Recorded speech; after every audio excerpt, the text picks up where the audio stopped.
Hi guys, Alan here in the shed again. Boy, have I got some things to show you. I've had nothing but trouble. It's all sorted now, but this SOB, and I mean this thing has found that many faults, it's cost me a fortune. It's all running right now, but it's took a week to sort it out. That's why I haven't did a film. This is why it's nearly 2 weeks now, because I've been waiting on parts, I've been fixing it and trying to run it and doing other things. I had plans to make a running movie. Anyway, what I'll do is get the camera off the tripod and I'll show you what's been going on. Okay? Right. This crossover here, it's caused me a lot of grief. So what I did, every time a loco come down here, it would trip the alarm off, and if you listen now, listen, that's what it'd do all the time. So it got to a point where it's annoyed me so much, I changed it. Now this is the new one, it's in there, and I'll tell you what, I'm glad I did. If anybody's watched Barry Davies's, see this frog here, well, there's supposed to be a triangle point in it, a very sharp triangle point. That was rounded off, curved. These check rails here, absolutely worn out. The wheels were touching across here and here. That frog was worn, that was it was in a right mess. So I changed it out and I cured the fault. And then no sooner I cured the fault on that, I was running Bachmann trains at the time, going further down the line. I ended up with a lot of these points were showing the same type of fault. Now, I can send a Bachmann train down that line there and I wouldn't get a blip, it wouldn't stall, it wouldn't do anything. The moment I put that on there, and that one over there, they'd trip the alarms off, they'd stall, stop, start. They wouldn't even move sometimes, and it even got a power point there. So that led to taking it out and having a look. Now, it come to light when I looked underneath. There's actually a date on them. 2 of them were 2008 and 3 of them were 2013. So they've seen their working life. It was due to change. So with great expense, 70 quid later, I replaced that one there, that one, that one, that one and that one. 5 of them. I had to replace 5 of them in the end. And I got the locos out and it's still stalling, still setting the alarms off. And this is now I want to bury Ollie's hammer. I want to stick a hammer straight through it and call it a day. You just don't spend 70 quid to try and cure a fault, and it didn't. Oh, it's unbelievable. So what I'll do now, I'll show you a short clip of a Bachmann going down there, then that going down there, and you'll see the difference, okay? Now, running this Class 47 Bachmann, if you watch, this goes all the way down there. Okay? And they're all on metal wheels. Not one little bleep. Yeah? So now if I show you this Hornby 66, you watch this now.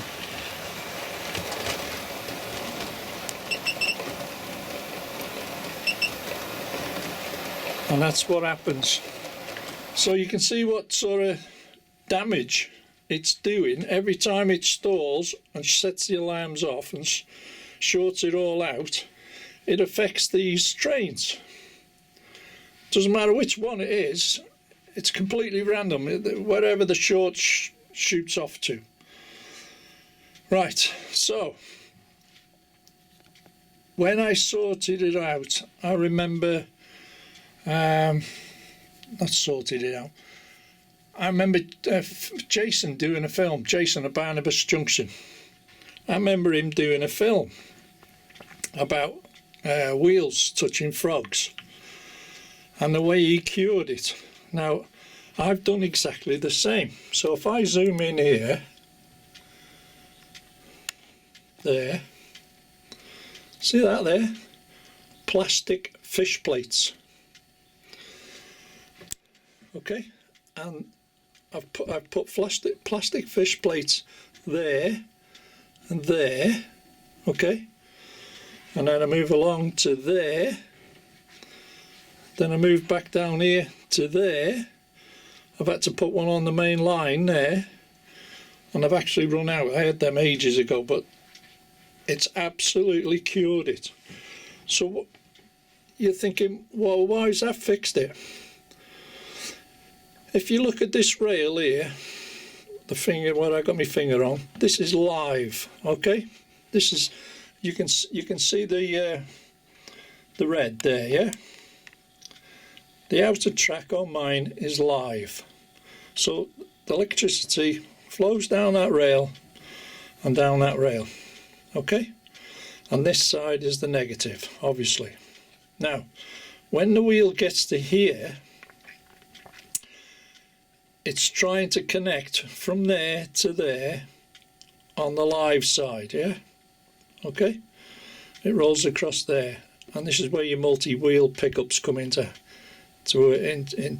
use. So it goes from there to there, but the wheel touches this rail here, this other rail. Now if you follow that rail down there, that is it. Hello?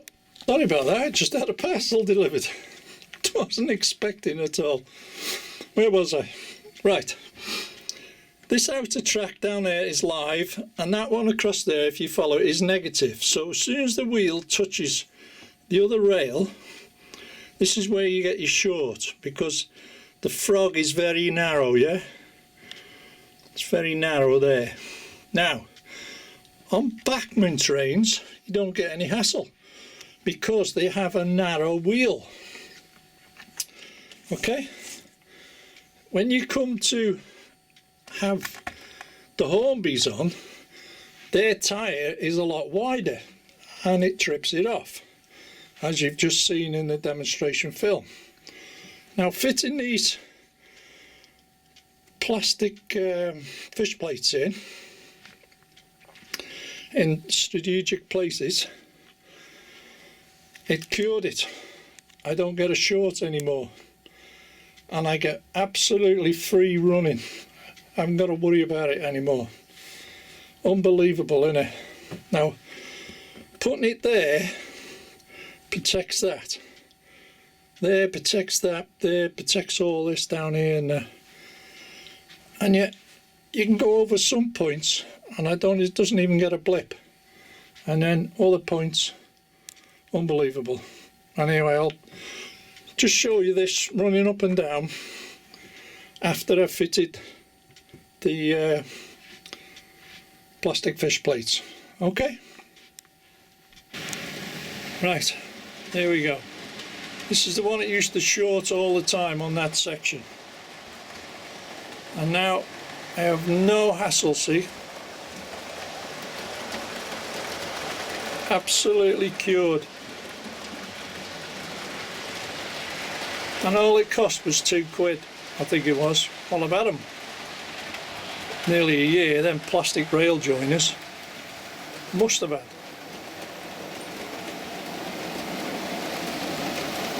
See that?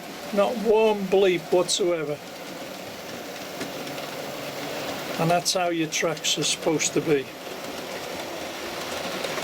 Now that brings me on to another little thing. It's just shown up here now.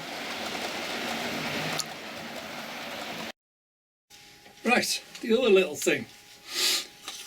It's weeks and weeks ago now. Do you remember Kevin at Medway Peninsula Model Railway, the little competition? And he put my name down one thing and another. I didn't expect to win anything because you know what people are like, they just jump in the bandwagon.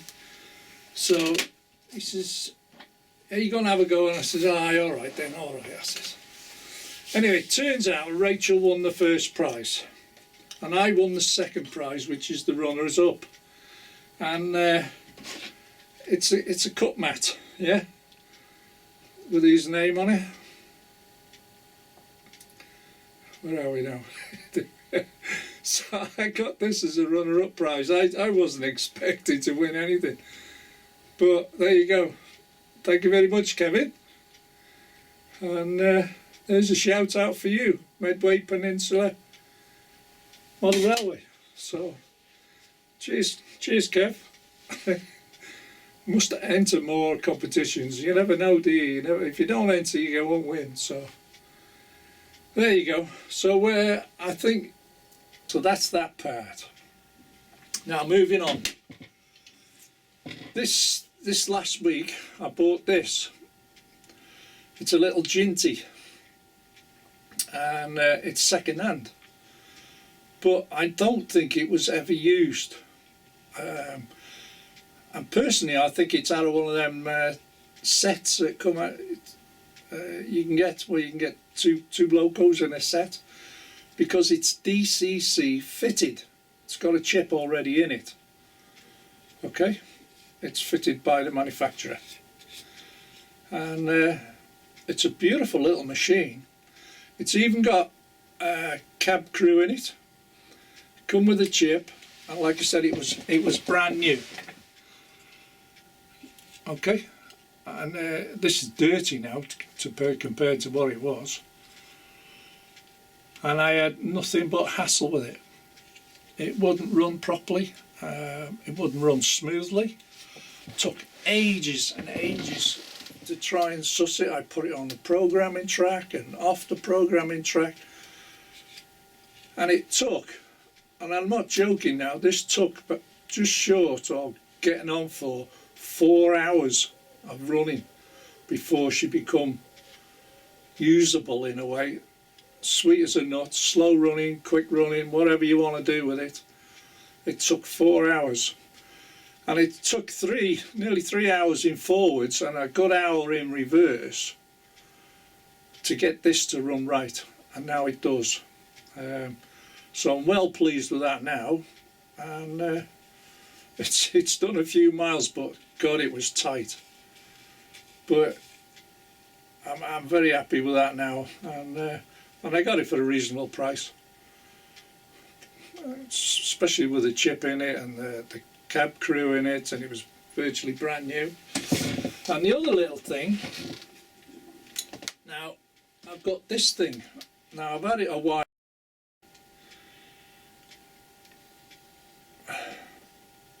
I've had this thing a while. Now somebody said to me, I think it's a J91. Now, I wish Jenny Kirk was here, she'd tell me. But if you look at it, okay,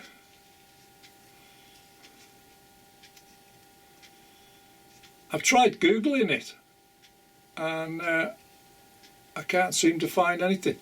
And yet again, it's all there. See, DCC fitted. Says on the back bottom there, right? And this must have come out of a set somewhere, but I'm not sure what it is. And it didn't come with a box. Now this thing I've had 8-9 months now. I got it at a train fair in Llangollen. You know, as you do, you're walking about and, oh, that looks nice. This will do for the grandson sort of thing to play with. And it didn't come with a box. But the guy said, "Oh, it's got a chip in it." And I said, "Oh, I'm not sure, you know." And I haggled with him. Unbelievable, the guy haggled with him. I got that for 25 quid in the end. 25 quid. He was desperate to sell something that day, I think. So I got that for 25 quid. It's got DCC manufacturer fitted. It's got cab crew in it. And I've had it, what, nearly 8-9 months. And the bugger wouldn't run right. And I thought it was one pickup on a wheel. Every time it went down anywhere, it would stop, start, stop, start. It just wouldn't run. It'd run for 2 minutes and then just stop dead. I thought, and it says, I am playing. Well, after getting the Ginty, I finally got this out. And I took the body off, oiled it up again, cleaned up all the wheels, the pickups and everything, and I thought, oh, we'll have a go at this. And it was still a bit iffy, so I thought, with all the shorts it's been going on one thing and another, I'll stick it on a programming track. So I put it on a programming track, and I did a CV8 on it, and I did it twice. I CV8'd it twice, and then programmed a 3-digit number into it. And bugger me, this worked absolutely perfect. There's not many of my locos work as good as this. You're talking big class 66s with the same amount of operational working. This is absolutely beautiful now. I've had it running for hours, and I just can't believe all this time. And I'm just thinking, is it because I've fixed all the points and I'm not getting shorts anymore, or was it reprogramming it? But I've got 2 great little locos now, and I've literally played with them for hours and hours. So the best thing I can do is show you these in operation. Right, this is the Ginty, and just put it into forward now.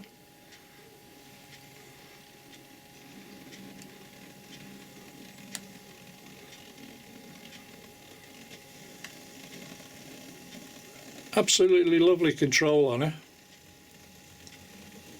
Like I said, took 4 hours to run that in. Unbelievable. But she runs absolutely sweet now, as you can see. And that's not a light load, by the way. It's maybe only half a dozen trucks, but they've got coal in them. So if I fetch it back,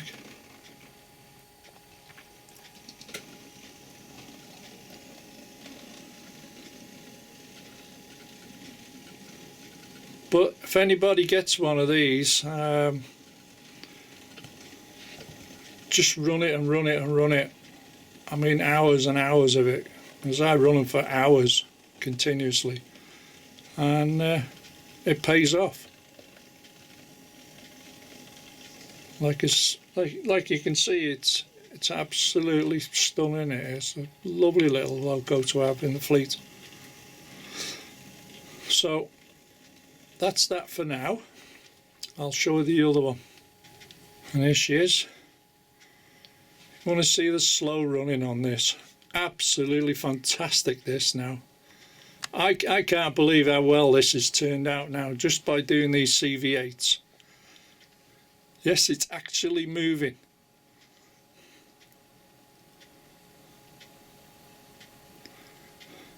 Just speed it up a little bit.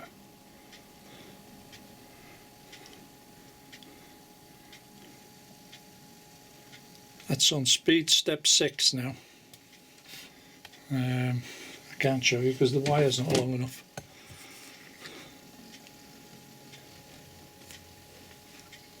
As you can see, it's so smooth. There's no jerkiness and no nothing in it, and it's quiet. It's not making any grinding noises.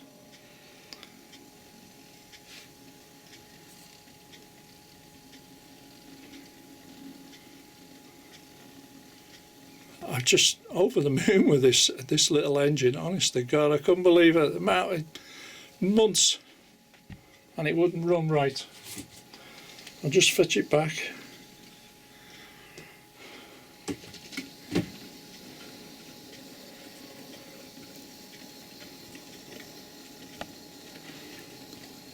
And now it's absolutely perfect.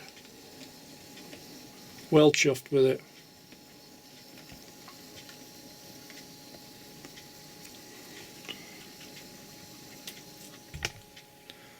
So that's that. So what else can I show you? What's happened this week?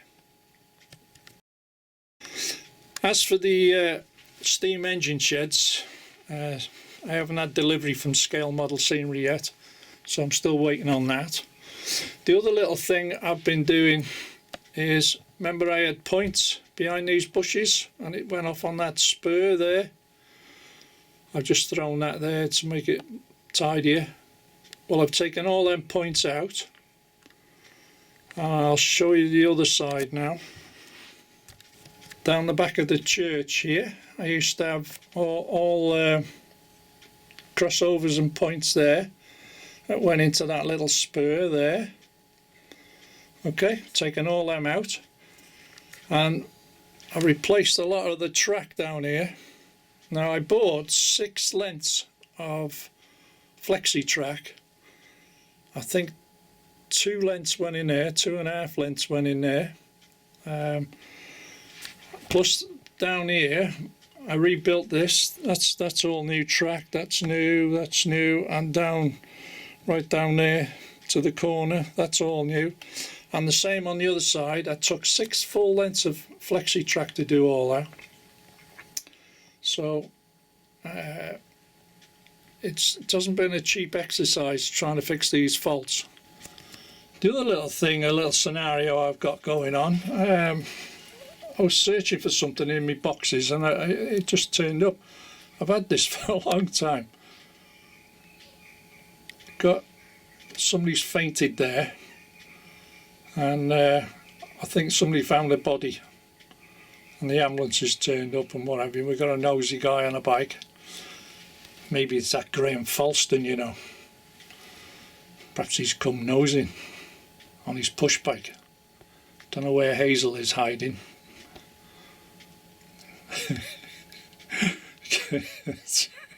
You can run, your imagination can run away with you, can't you?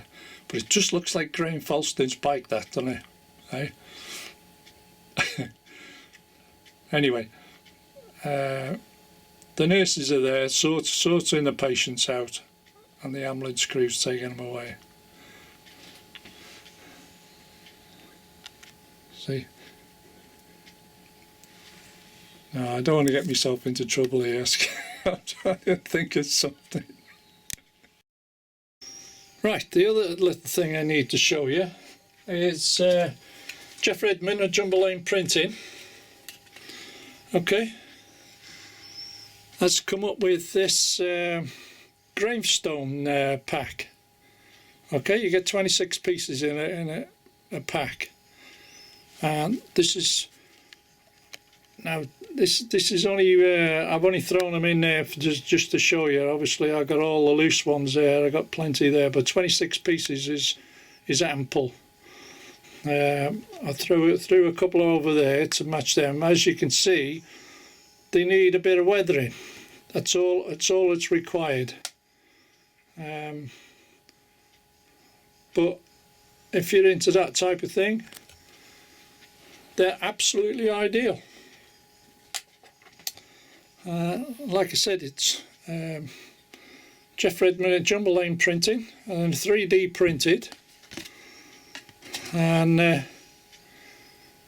there's his phone number or email. Okay, so you can only just pause and then you're away. But there you go. That's the other little thing Jeff sent me to try out, and they don't look too bad actually. It only took about 5 minutes to put them in there. I mean, they're not placed properly, are they? And I've still got others to put around, but I think that'll work out quite well in there. Quite one of them things. Anyway, so what we'll do now is do a little bit of a running session, throw all sorts of trains in, bit of a mix session. Okay, and thank you very much for watching. Right, see you in the next film.